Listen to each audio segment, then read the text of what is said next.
Once upon a time, in a land far away, there was a Samaritan woman who was living in a sinful relationship. She approached Jacob's well to gather her daily supply of water. She walked slowly, the sun beating down on her, as she came at noon, the hottest part of the day. Most women preferred to come in the cool of the morning or evening to chat and share news. She chose this time so she could avoid the other women because she had been married several times, and now she was with a man who was not her husband. The people in her community did not like her presence due to her past. To avoid the shame and rejection, she chose the hottest, loneliest part of the day to draw water, where she could hide in plain sight. As she came near the well, she noticed a man sitting there. He was a Jew, and Jews often looked down on Samaritans. This was a moment that would soon change everything for her. She would discover that this was no ordinary Jew. He was the Messiah, and what he had to offer would change her life forever. Gathering water was usually a task for women, and they often went to the well together. They carried heavy water pots, each filled with at least 40 pounds of water. This task required strength, and many women chose to avoid it during the hottest part of the day. The Samaritan woman, having had 5 husbands and now living with a man without being married, likely chose this unpopular time to come to the well because she had been shunned by others. At this time of day, she could collect her water alone, away from the whispers and gossip of the townsfolk. As she walked towards the well, Jesus and his disciples had taken a shortcut through Samaria, a route that Jews typically avoided. Normally, they would travel a longer way to keep their distance from Samaritans, whom they regarded as unclean. According to the Pharisees, touching a Samaritan, a woman living in sin, or even speaking to a woman could make a Jew unclean. The woman who found Jesus alone at the well fit all these categories. As she quietly prepared to fill her water pot, Jesus looked at her and said, "Give me a drink." His request surprised her. She looked up and replied, "How is it that you, being a Jew, ask a drink from me, a woman of Samaria?" Jews do not associate with Samaritans. She felt a mix of shock and curiosity. If Jesus touched the cup she offered him, some might think he was made unclean. In biblical times, water was essential not just for drinking, but for spiritual purification. To be considered clean, a person would wash in a mikveh filled with living water. Living water came from flowing sources like springs or streams. If even a little living water mixed with still water, all of it would then be considered living water, suitable for purification. When Jesus mentioned living water, the Samaritan woman sensed the deeper meaning in his words. She knew the laws of Moses and practiced them. And as a woman living in sin, she longed for the cleansing that living water could provide. Yet she felt confused by his offer. The well was deep, and Jesus had no way to draw this living water. With a warm smile, Jesus shared a powerful promise. "Anyone who drinks this water will be thirsty again, but whoever drinks the water I give will never thirst." The woman listened intently, her heart racing. She was now offered a rare gift, one that few had received before, even his own disciples. In that moment, she realized that Jesus was indeed the Messiah she had been searching for when he simply stated, "I am the Messiah."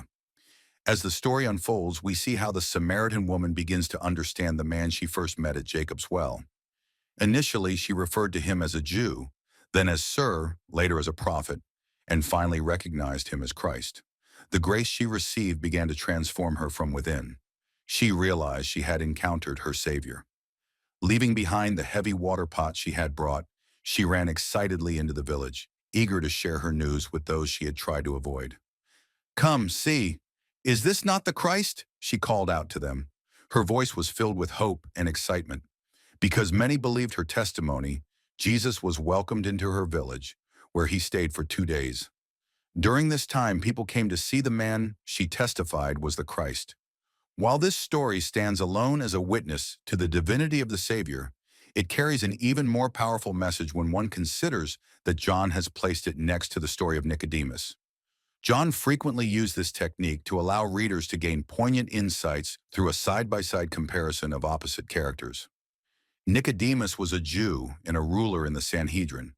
She was a Samaritan and an adulterer. Nicodemus would have studied the law, while as a woman she would not have been formally taught the law. Nicodemus comes to Christ when it is fully dark.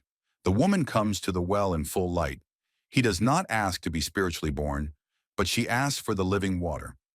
Nicodemus does not appear to tell others immediately what he has learned, but this woman runs to share with others what she now knows. Even today, Nicodemus would seem like the one Christ would select as a witness.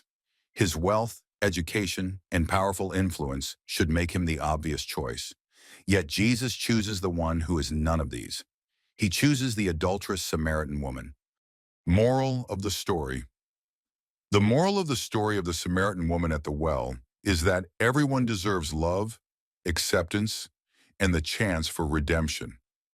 This powerful lesson reminds us that no matter what we've done or how others might judge us, we can experience transformative moments of grace and forgiveness.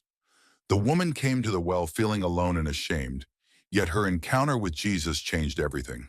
Through this meeting, she learned that even in moments of loneliness, something beautiful can happen and joy can be shared with others. As we reflect on this story, we see that we all have moments when we feel unworthy or left out. But just like the woman, we can reach out to others with kindness and understanding, helping them feel valued and accepted. By being honest about our struggles and sharing our experiences, we create a warm, loving atmosphere around us. Imagine how much brighter our world would be if we treated everyone with the same compassion that Jesus showed. Ultimately, this story encourages us to look beyond our differences and recognize the beauty in every person, just as Jesus did with the Samaritan woman. Love and acceptance can truly transform lives, including our own. When we share our joy, we not only brighten our own lives, but also the lives of those around us. Just like the woman who rushed back to her village to share the good news, we can spread hope and kindness wherever we go. Thank you for watching this inspiring story. If you enjoyed it, please give us a thumbs up, share it with your friends, and don't forget to subscribe to our channel for more uplifting stories. Together, let's continue spreading light and love.